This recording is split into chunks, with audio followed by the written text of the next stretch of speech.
título del mensaje del día de hoy.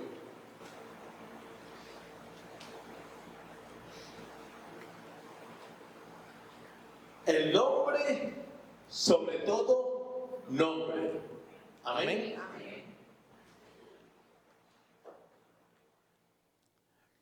Esta semana he visto bastantes películas de nazis, pero documentales, no películas románticas ni de horror, documentales sobre los juicios hacia el pueblo de Dios. Una me gustó mucho, me encantó, que se borró de la historia de los nazis en el año 1940, recién comenzando el Holocausto. En una de las principales concentraciones, campos de concentración de los alemanes con el pueblo nazi y los judíos, donde los metían en cámara de gas. Ellos decían, ¿cuántos somos nosotros? 2.000, 3.000.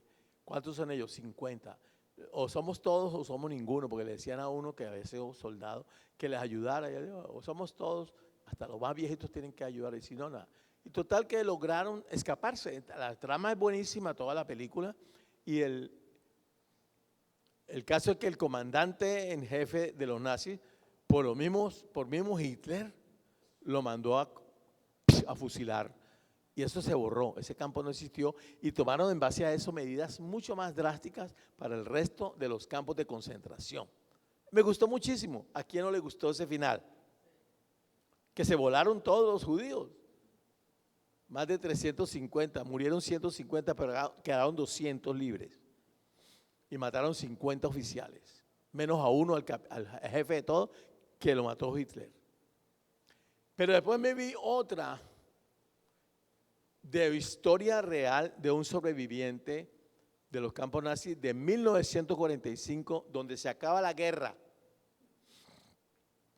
Y hay algunos sobrevivientes judíos. ¿Cómo? Sí, pues que muchos judíos fueron capos, que eran los que utilizaban al servicio los alemanes para convencer a los judíos que entraran a las duchas de exterminio. Y ese era uno de ellos, cuya mujer e hija habían sido muertos en uno de los campos de concentración, y sin embargo él sirvió a los alemanes hasta el final. Cuando se termina la guerra, que él va a su granja, a su casa, está ocupada por un alemán con su esposa y su hija, y lo sacan a plomo, o sea, esa casa ya no es tuya, judío. Y empiezan a mostrar cómo el pueblo adulto de Berlín era de horrible por el antisemitismo que quedó en la sangre, en la idiosincrasia del pueblo alemán. En Berlín quedaron unos 350.000 habitantes, de los cuales 50.000 eran entre adultos, inválidos y ancianos y señoras. Unos 300.000 niños entre 8 y 12 y 13 años, que no fueron a la guerra a morirse, porque los de 13 en adelante y los adultos hasta los 60 se murieron combatiendo a favor de Hitler contra los aliados. Este hombre, al salir corriendo que le iban a disparar los alemanes, el alemán que vivía en su casa, se encuentra que hay muchos más judíos que no tienen ya tiendas, sus tiendas están heredadas por los alemanes. Todo lo poco que tenían de riqueza lo agarraron los alemanes. Había un grupo de resistencia en Holanda, por ejemplo, que agarraban y le decían a los judíos: agarre todo, se van ya lo vamos a sacar de aquí. Váyanse a la laguna tal, llévase toda la plata que tenga y el oro y las joyas como para vivir 1 o 2 años gratis, dejen todo lo demás, porque antes de que los maten, estamos hablando del 40, me retrocedí a la otra película.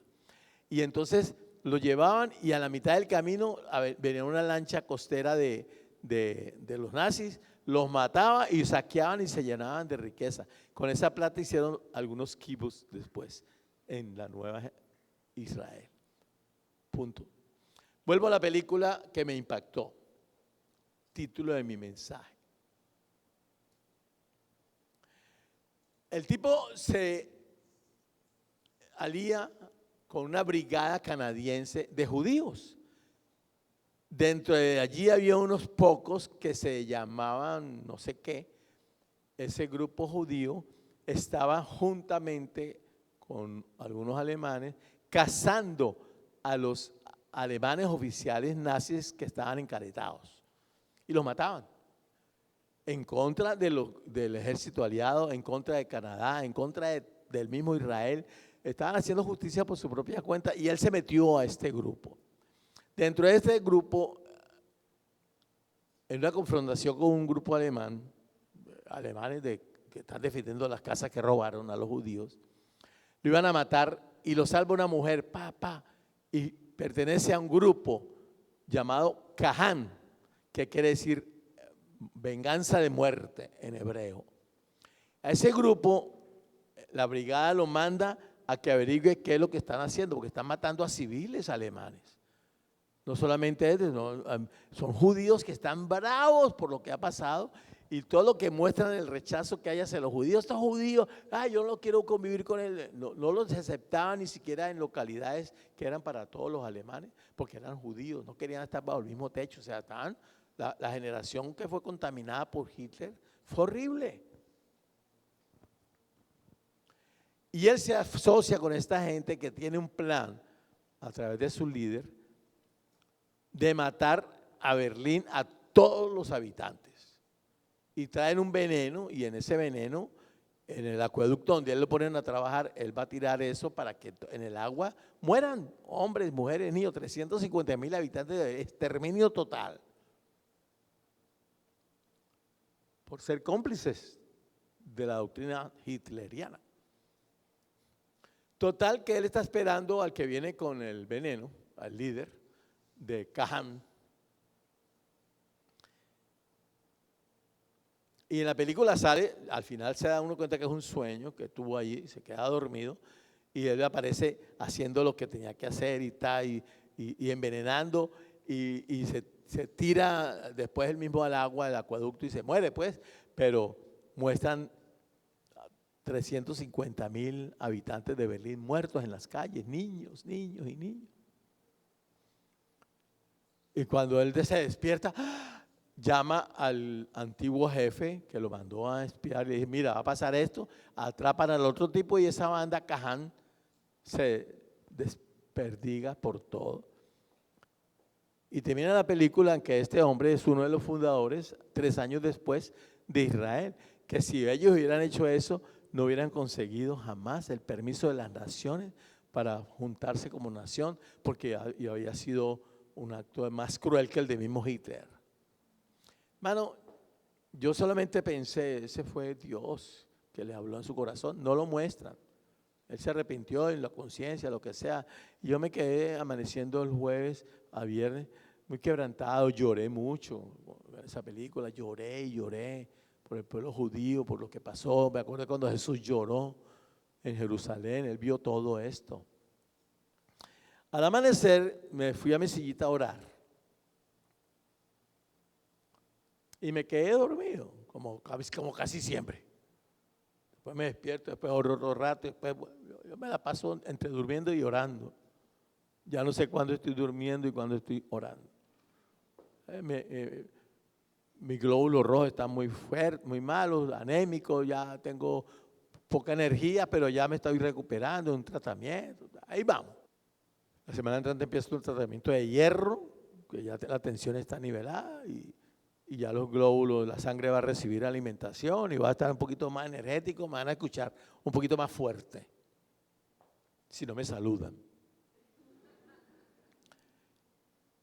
Entonces, tuve un sueño, lo voy a llamar un sueño, pero fue una visitación de Dios muy linda, muy suave, porque entré como a una habitación y yo no sé si era el tipo ese yo o yo lo estaba viendo de cerca en la película así cerquitica, pero en esa habitación había una ventana y no era una luz como la que me resplandeció a mis 11 años, que me habló por primera vez, que me dijo que no llorara más, que un rayo de luz vendría a mi vida. No, ni fue la luz de los 17 años cuando recibí la fuerza del aventador y me tomó en el cielo. No, fue como la luz del alba, del amanecer, que entraba a ese cuarto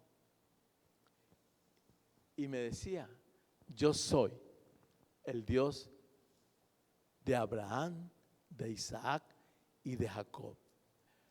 Y me remonté a la película y pude en mi espíritu ver que si alguien tenía derecho a exterminar a esos alemanes, era Jesús, era Dios mismo, y no lo hizo. Él, que fue muerto por ellos, que le dijo, no tenga en cuenta su pecado. 2000 años después le cometen la masacre contra su pueblo, los judíos. Él lo permitió como juicios. Así entró la luz. Y pude entonces entender en mi espíritu cuando me dijo: mi venganza va a ser un pueblo levantado en prosperidad, en esfuerzo, en disciplina, cuya venganza será la vergüenza de ellos. Porque así fue. Y ellos tuvieron un juicio tremendo. Alemania fue dividida en dos, y una fue tomada por los satánicos de una manera de oprobio, dividieron familias, o sea, juicios sí tuvieron, pero a la manera de Dios. No a la manera de veneno, de exterminio y de niños inocentes que Dios los necesitaba para labrar los campos, para llenar las industrias, para tener un pueblo tan fuerte, creciendo, fortaleciéndose, como lograron ser una nación como la que es hoy en día. Entonces, me di cuenta de algo que a lo mejor Mami Dimer, Alejandro, Daya, mis hijos y mis nietos, que son de ascendencia judía, si alguien tenía en claro lo judío que era mi suegro. No era judío, era jodido. Y no lo edites, que quede así. Judío a trinca, mano. Él tenía su genealogía, no es la que aparecieron después en los árboles, no. Él sabía de dónde venía, era judío. Porque en la parte mía,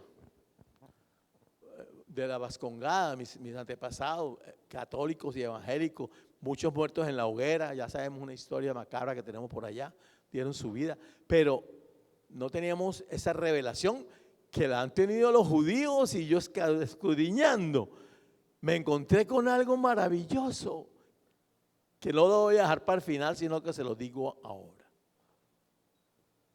Escuchen, cuando Dios se aparece en la zarza ardiendo a Moisés, le dice: yo soy. ¿Qué le digo que me mandó? Díganles que yo soy el que soy, te mandó. Yo soy, te mandó. Ellos entendieron que era el tetragramatón, la palabra yo soy, Jehová, Yahvé, como que éramos en la raíz es esa de pero es yo.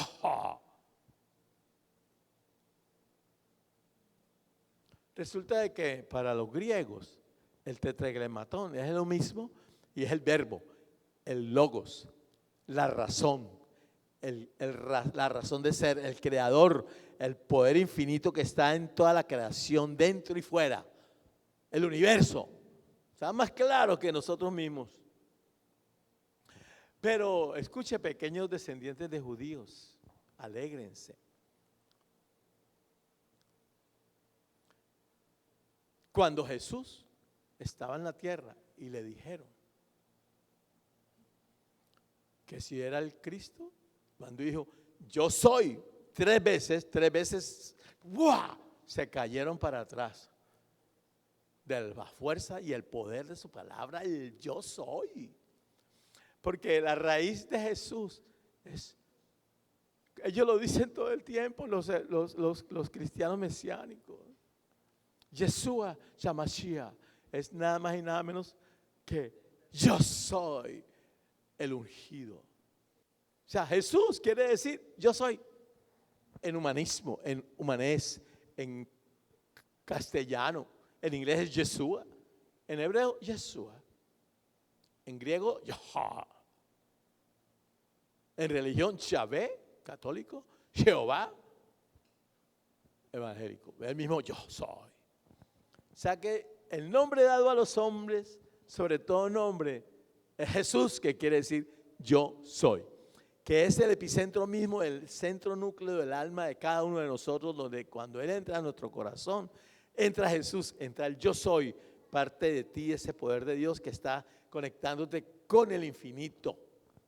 Y Él se encargó de muchos sellos. Estuve escudriñando y hay de todo, porque así como, por ejemplo, no me quise meter más porque es una escuela inmensa. Así como el ADN tiene un lenguaje, código, ¿verdad? Que es así, lo hemos visto. Hermano, la sangre humana también tiene un lenguaje y es así, una cruz.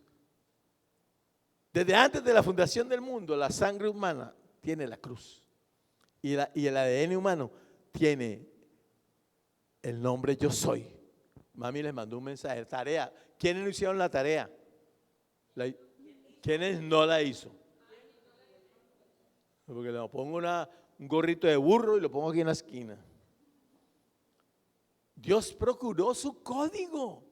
Hay un código más, claro, además del estudio de Iván Panín, de los códigos de numéricos y tal, eso que ya estudiamos hace 20 años, que nada más matemático y cristalino que la palabra de Dios, numérica, que quitas eso y es un patrón numérico, millonésimas de posibilidades, ni una mente más, ni inteligencia artificial lograría lo que Dios logró en 66 libros, en 40 autores diferentes entre médicos y pescadores, tener un código matemático de todas las culturas de más de 3.000 años que conserve el mismo patrón numérico. Y un Nobel ruso, matemático, retó al mundo y todavía 100 años después nadie ha podido responder a eso. Ese estudio lo hicimos hace 30 años, los que se acuerdan. Bueno, en Isaías, cada 49 palabras hay un sello del tetragramatón, del Yahvé, del Ya soy, del Jehová. Otro 49, otra letra. Otro 49, y así todo Isaías conserva el sello del tetragramatón. Esos 49 son estos 7 niveles por 7, 49, que Dios nos está hablando hace 30 años que nosotros tenemos que elevar. Pero encontré algo que sí quiero compartir. Bellísimo, un sello de Dios, que cuando Él le dijo que Moisés habló de mí, y decimos, bueno, sí, Génesis 3.15, Génesis lo hizo Moisés, Génesis 3.15, pondré enemistad entre ti y la mujer, entre su linaje y el tuyo, ella te herirá en la cabeza y tú en el calcañar, está chévere. Puede haber más, pero encontré uno escudriñando un poquito que a mí me fascinó y lo quiero compartir. Escúchame la lista descendiente de Adán hasta Noé y su significado y lo que hicieron, porque cada significado representa lo que hicieron.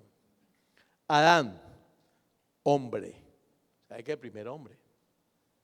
Set, nombrado. Recuerde que tuvo a Set, mató a Caín, a Abel, y después tuvo a Set, y desde allí volvió a ser nombrado el nombre de Jehová. ¿Está claro? Enos, mortal. Cainán, pena. Mahalalel, el Dios bendito. Yeret, descenderá. Enoc, enseñando. Matusalén, su muerte traerá. Lamec, desesperación. Y Noé, consuelo. Y si tú lees la interpretación real de ese sello que Dios puso allí. Mira lo que dice. El hombre será nombrado mortal y sufrirá pena, pero el Dios bendito descenderá enseñando y su muerte traerá desesperación, pero luego consuelo. Si algo se les parece a ustedes, a Jesús, esta es, desde Génesis ya estaba en el nombre de los patriarcas, en lo que cada uno hizo, Dios sellando, que es un plan eterno. El hombre se hará mortal, pues. Dios quiso ser mortal sin apariencia de divinidad, así como estábamos, de la polvo de la tierra, con los mismos elementos, zinc, plomo, hierro, potasio, magnesio. Entonces,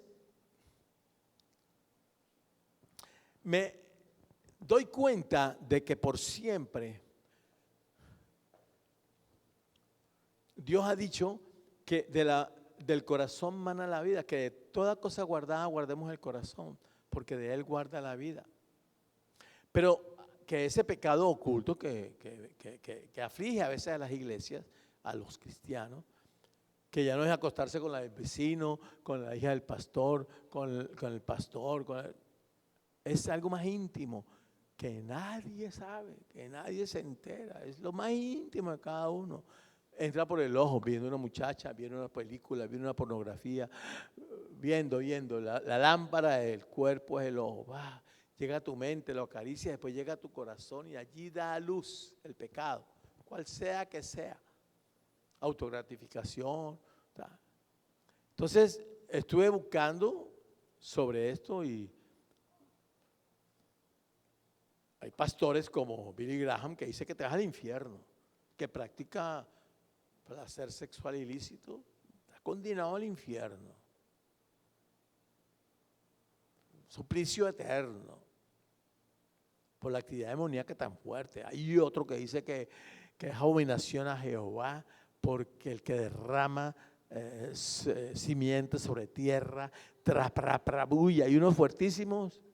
Como también hay médicos, algunos cristianos. Nosotros tuvimos uno en la casa hace 30 años, 25, un falso apóstol, que decía que hay que conocer el cuerpo. ¿Se acuerdan, niños? El apóstol no sé qué, que era autocomplacerse, conocerse el cuerpo. Y motivaban a esto, y muchos médicos cristianos, que es bueno, porque es saludable, porque muchas doctrinas equivocadas que no son de Dios. Pero encontré a Gigi Ávila, que me gusta mucho porque él es pentecostal, pero poderoso. Desde los 15, 20 años lo estoy escuchando y tengo 71 y yo no sé cómo ese hombre sepa vivir con esa fuerza, lo sigo escuchando. Y es su misma doctrina linda, pentecostal, rajá, sana doctrina. Y hay milagros y hay todo lo que tú quieras, pero es un varón de Dios. Él dice que toda cosa guardada, guarda tu corazón, porque él mana la vida. El corazón es el epicentro del alma. La lámpara del cuerpo es el ojo. Se pierde percepción espiritual. Se desconecta tu alma de Dios a lo efímero y carnal. Y dice que se va formando una capa dentro del corazón de donde debe emanar la vida. Jesús es la puerta. El que abre la dimensión espiritual, es un portal al otro mundo. Y si en tu corazón, que es de donde debe emanar la vida, de tu contacto con Dios para que le dé vida a tu cuerpo, a tu carne, a tu alma, es el epicentro, que el yo soy, el Jesús que entra a tu corazón, que es el yo soy, forme parte activa de tu vida y florezca hasta la eternidad contigo, lo tapas. Tú te autocomplaces, pecas de impureza sexual y pones velos velos y más velos de obstrucción a tu percepción espiritual.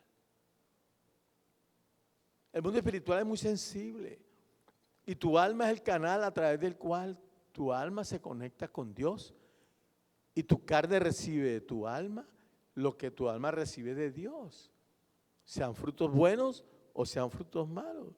Si los deseos de la carne predominan en tu corazón, no tienes vida espiritual.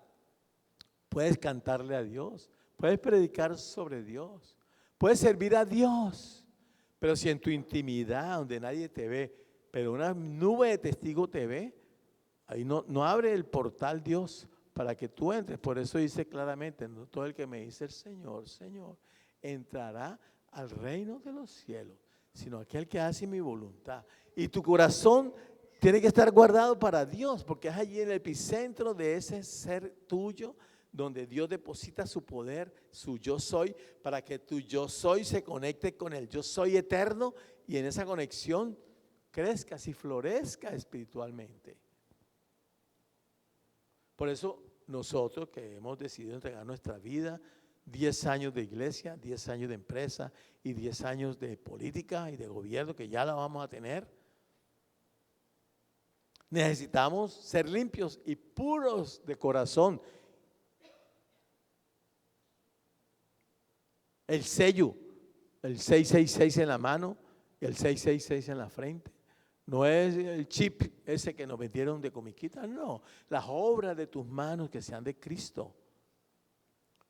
Los pensamientos de tu corazón y de tu mente que sean de Cristo para llevarnos a una vida diferente, a un nivel diferente, superior. No el de Hitler, sino el de Cristo. No el superhombre, sino el alma noble, elevada a una condición espiritual, sensible al reino de los cielos, para que arrebatemos de él su presencia y podamos descender como tabernáculos vivos del Dios vivo a nuestra carne y el mundo que nos rodea, su gracia infinita y su misericordia, para que se ensanche el reino de los cielos a través de nosotros, que nos convertimos también en puertas abiertas para que lo que está en el mundo entre a través de nosotros a la dimensión que nosotros traemos en Cristo la puerta y podamos subir a la dimensión espiritual. Si queremos entrar a la dimensión espiritual y nuestras almas sean sensibles, debemos ser puros sexualmente, además de los rudimentos como son los demás, pues. Pero eso ya es lo más íntimo que acusa y que obstruye el crecimiento espiritual del cristiano. Amén. Gracias, Padre, por tu palabra. Bendícela.